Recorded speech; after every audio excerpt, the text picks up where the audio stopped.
Assalamualaikum warahmatullahi wabarakatuh. Halo teman-teman semua, kembali lagi pada kami dari kelompok 1 dengan asuhan keperawatan pada pasien HIV atau AIDS. Baik teman-teman, sebelum kita masuk ke pemateri, alangkah baiknya kita berkenalan dulu yuk. Yang pertama, Yuni Yulia, Merlin Yuliarti, Mia Kurniawati, Migut Dwi Puji, Mursabatias Galuh Chandra Dewi, Nani Dwi Wahyuni, Pita Sulistianingsih, Puspita Jupiantari, Putri Sari Dewi, dan Ragil Lutfiana.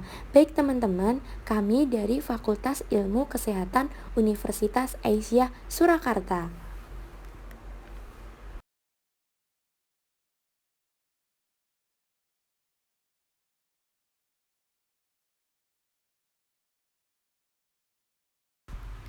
Nah, baik teman-teman, kita langsung masuk ke materi saja ya teman-teman. Sebelumnya, teman-teman sudah tahu belum apa itu HIV atau AIDS? Baik, saya akan menjelaskan ya teman-teman. HIV itu adalah Human Immunodeficiency Virus. Jadi, merupakan suatu virus yang menyebabkan kolapsnya sistem imun disebabkan oleh infeksi imunodefisiensi manusia, menurut Corvin 2019. Nah, sekarang masuk pengertian AIDS ya teman-teman. Jadi, AIDS adalah penyakit yang disebabkan oleh virus yang merusak sistem kekebalan tubuh manusia, menurut Haji J.H. Wartono 1999. Selanjutnya, kita akan membahas tentang etiologi AIDS menurut Nur Salam dan Kurniawati 2012. Ada 4 etiologi. Yang pertama itu free sex, yaitu hubungan seksual dengan penderita AIDS. Yang kedua, transfusi darah dengan penderita AIDS. Yang ketiga, menggunakan jarum suntik yang bergantian. Yang keempat, penularan ibu ke bayinya. Seperti itu ya teman-teman buat etiologi. Selanjutnya manifestasi klinis.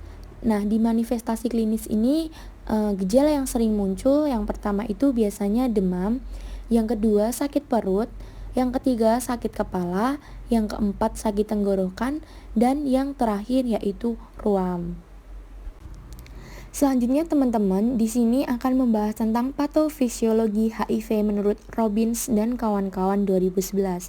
Di sini ada 3, yaitu yang pertama, fase akut, yaitu menggambarkan respon awal seorang yang imunokompeten terhadap infeksi HIV.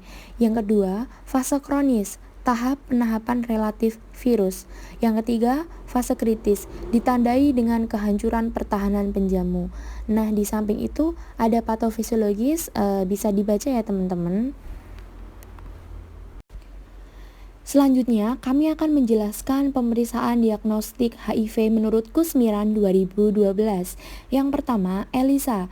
Tes ini digunakan untuk mencari antibodi yang ada di dalam darah seseorang, termasuk HIV yang bersifat sangat sensitif dalam membaca kelainan darah. Yang kedua, Western blot. Tes ini dapat mendeteksi kehadiran antibodi HIV dengan lebih akurat, tapi biayanya lebih mahal teman-teman. Yang ketiga, dipstick HIV. Tes ini bersifat sensitif dan spesifik dalam melihat kelainan darah. Selanjutnya, penata laksanaan HIV menurut Brunner dan Sudar 2013. Yang pertama itu terapi antiretrovirus, yang kedua inhibitor, yang ketiga perawat pendukung, dan yang keempat terapi nutrisi. Nah, penjagaan HIV menurut Murni dan kawan-kawan 2019 ada 5 teman-teman. Yang pertama, abstinensi, menunda kegiatan seksual. Yang kedua, be faithful, saling setia. Yang ketiga, kondom, menggunakan kondom atau alat pengaman. Yang keempat, don't inject, tidak menggunakan jarum suntik yang bergantian. Yang kelima, edukasi, mencari informasi teman-teman. Komplikasi HIV atau AIDS. Penyakit paru-paru, contoh TBC, penyakit pencernaan, contoh diare kronis, dan juga penyakit kejiwaan syaraf dan kejiwaan, contoh meningitis kriptokokal. Nah, selanjutnya ini ada pathway teman-teman, bisa dibaca ya pathway. pasien terinfeksi HIV itu virus terus beredar dalam darah atau jaringan. Lalu virus menginfeksi sel yang mempunyai molekul. Lalu masuk ke dalam sel target dan mereplikasikan imunitas tubuh menurun. Lalu tubuh rentan terhadap infeksi. Nah, infeksi ada dua teman-teman. Infeksi pada sistem pernafasan dan juga infeksi pada sistem pencernaan. Nah, selanjutnya teman-teman, ini lanjutan pathway dari slide sebelumnya ya teman-teman, bisa dibaca teman-teman. Selanjutnya ada pengkajian HIV menurut Brunner dan Sudar 2013.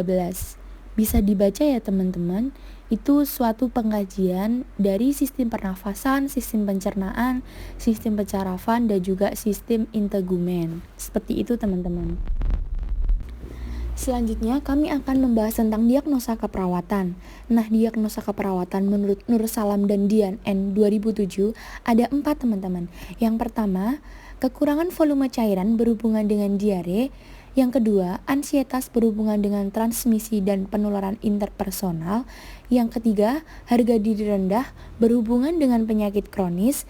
Yang keempat, resiko infeksi berhubungan dengan imunosupresi, teman-teman.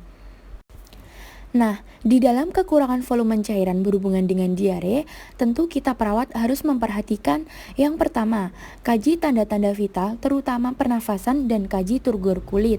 Yang kedua, berikan cairan yang mudah diberikan kepada pasien. Yang ketiga, anjurkan pasien menghindari hal yang berpotensi menyebabkan diare, seperti makan makanan yang pedas. Yang keempat, kolaborasi dengan pemberian terapi infus.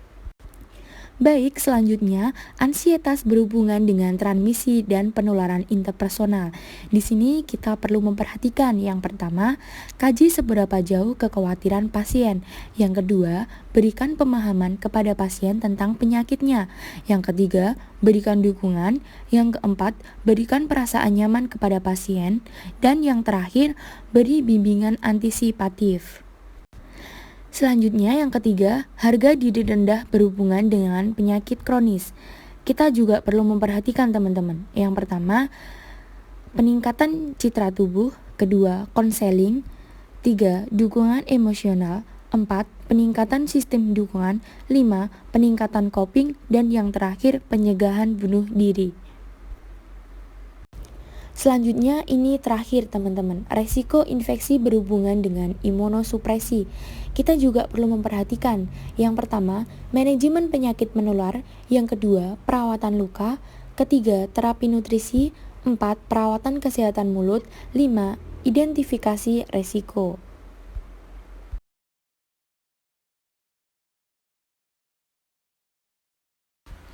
Baik teman-teman, kita cukupkan untuk materi asuhan keperawatan pada pasien HIV atau AIDS.